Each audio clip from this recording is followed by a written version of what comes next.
It's the power of 3 times 2. Welcome to MsMojo, and today we're counting down our picks for the top 10 differences between the Charmed reboot and original. You are the Charmed ones, the most powerful trio of witches. Before we begin, we publish new content every day, so be sure to subscribe to our channel and ring the bell to get notified about our latest videos. For this list, we'll be looking at the biggest and best elements the reboot of Charmed changed from the original. Number 10. Kit the Cat. Well, Piper's definitely not home unless she's turned into a cat. How'd the cat get in? The original incarnation of the 3 witchy sisters that make up the Charmed ones had another friend that accompanied them on their magical adventures long before they even met their Whitelighter. It's funny, she's so familiar to me, though. Reminds me of this old stray that used to hang outside my loft. Prue, Piper, and Phoebe had a furry companion by the name of Kit the Cat, a familiar who helped to guide them on their magical journeys for the first few seasons of the show, and was later turned human as a reward for her actions. New sisters Mel, Maggie, and Macy have yet to come across any such creature, but who knows, maybe they will encounter their own Kit Kat as the reboot continues to develop. Where's Kit? Oh, There she is, there she is. Okay. Oh, I can't believe we almost forgot her. Number 9. The sisters are younger in the reboot. And if I become a sister? A sister? That's just what it's called. Anyway, I'd move into the Kappa house. Though this is no devastating change to the story, it does change the dynamics of the show. In the original series, the sisters are already navigating their adult lives before discovering that they are witches. Look, the only reason Piper and I gave up our apartment and moved back here was because this house has been our family for generations. In the new series, the youngest of the 3, Maggie, is just starting college at the beginning of season 1. Mel is a grad student and Macy is in her late 20s. It may not seem like a major change, but the change does shift the tone of the show no matter how slightly, as does the change in the show's location from the big city of San Francisco to the fictional hill town. Besides, everybody is odd in San Francisco. That's why we fit in so well. This change happened probably in part to appeal to the CW's younger audience. Class warfare right here in Hilltown. Or Helltown, as the cool kids call it. Be sure to throw that out a lot. Number 8. New magic rules. In this night and in this hour, I call upon the ancient power. Bring your powers to we sisters 3. We want the power. Give us the power. The new version of this classic show comes complete with some new magic rules. Just like Prue, Piper, and Phoebe, Mel, Maggie, and Macy had this wonderful and terrifying fate thrust upon them. The difference is that the original sisters didn't get a choice in the matter. They are the chosen ones, and that's that. But the new sisters get to decide to either deny the magic and go back to their regular lives, or take on the responsibility of the Charmed ones. The spell won't work unless you use the power of 3. Either accept your destiny or go back to your normal lives.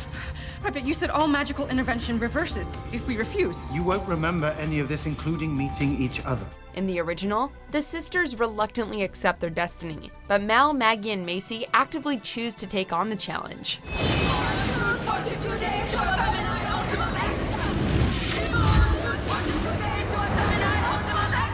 Number 7. Powers. Accompanying some new magic rules are some new magical powers. For 2/3 of the sisters, their powers are mostly similar to their alternate series counterparts. Mel can freeze time like Piper, Macy has telekinesis like Prue, but Maggie's powers are quite different from Phoebe. Didn't she used to work in the dining hall? Yeah, I worked at the dining hall last semester. I'm at Silvio's Trattoria now. We don't need your resume. Phoebe has the ability to see premonitions of the future, which is often what jump-started the original Charmed one's adventures. But Maggie is an empath, which means she can read other people's emotions. Though Maggie's powers do occasionally guide the Vera Vaughn sister actions, they do not serve as the same catalyst that Phoebe's do. Angela! Angela, you've got to fight back! I can't do it! I can't! Tell yourself a different story, Angela. You're strong enough. You can do it. We're not saying one is better than the other. This is just another interesting difference that makes the reboot stand out. Number 6. Science. One of the most interesting changes the Charmed reboot has brought to the table is the use of science. Looks like we've got telekinesis. Telekinesis is not a thing. Then again, it did fly across the room. And there has to be a scientific explanation. Ah, yes, there is. It's called molecular witchetics. You're not funny. Particle witchology? The older sister Macy is a scientist and works in a lab, and despite discovering her own magical powers, she's still quite the skeptic. So whenever the concept of magic becomes too overwhelming, she relies on her logical mind to help her make sense of it all. Maybe I should switch to physics because I'm pretty sure we just exited a parallel dimension of the multiverse. This adds a new element to the story that wasn't present in the original, showing science and magic not as two opposing forces, but rather as two sides of the same coin. Well, Harry, this is a scientist who got dressed with her mind this morning. Fair point.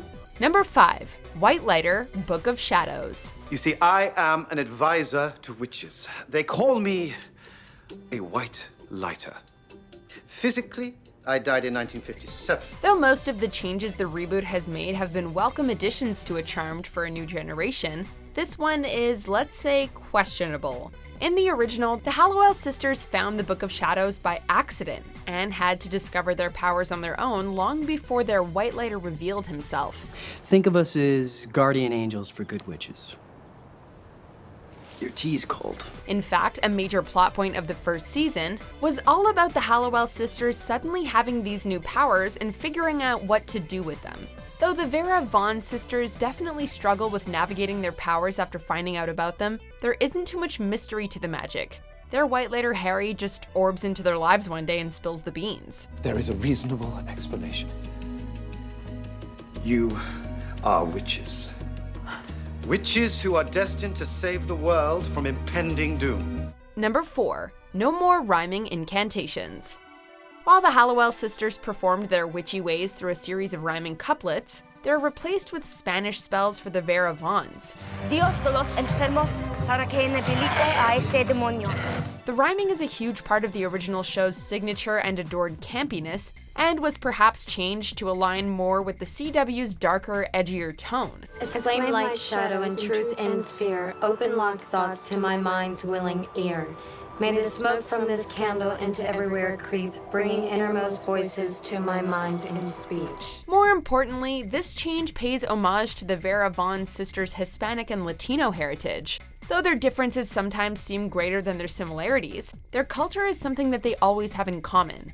So though we do miss the fun of the rhyming incantations, these new spells make the bond between the sisters even stronger, and therefore are a welcome change, at least in our book. You're better together. Your differences are your strengths, and nothing is stronger than your sisterhood.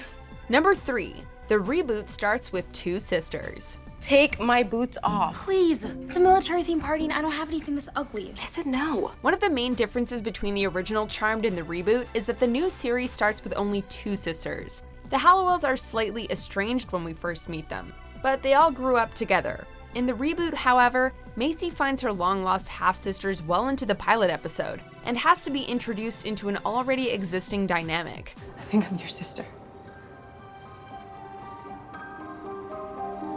A parallel can be drawn, though, to Paige Matthews. After Prue's death, the original Hallowells also eventually discover an additional sister that they spent the majority of their lives unaware of. And you are Paige. My name is Paige. Another P, imagine that. It's nice to meet you. The reboot jumps right in with its version of this storyline, introducing a completely different family dynamic from the original. Number 2, Mother. Speaking of the change in family dynamics, both sets of sisters are drastically affected by their mother's death. In the original, the mother died when they were young, and they were raised by their grandmother. In the reboot, Mel and Maggie lose their mother right at the beginning of the show. We even get to see her in the first bit of the pilot, but Macy never even gets to meet her. For both the Hallowells and the Vera Vaughns, their mother plays a huge role in their lives, even after her death. I'm not a ghost. Well, not today. Today I'm simply your mother. But while the loss of their mother serves as the source of much of the Hallowells' estrangement in the beginning, the loss is what brings the Vera Vaughns together as sisters. Hey, now see? This is good. You two are so much better together. Mom said that. Number 1, representation. One might argue that the Hallowells' race was just not important to the plot. But the reboot makes an active choice to include the Vera Vaughn's Latino culture as part of the story. Whether it be through the use of Spanish spells or Maggie finding out that she's half black, the Vera Vaughn's culture is an important part of the show. Ray's not your father. My dad's your real dad, and so we're full sisters. And you're only half. It's a uniting force in their lives. More than that, there are many POC and LGBTQ+ characters, as well as interracial relationships. I don't think we've been this close before. No, well, first time for everything. In addition, all of the strong female characters with male counterparts who are not threatened by their powers provide a wider range of representation than the original show ever did. But I'm trying to help you avoid the error of my ways. Tell yourself a different story. You can shred, Maggie. Do you agree with our picks? Check out this other recent clip from MsMojo and be sure to subscribe and ring the bell to be notified about our latest videos.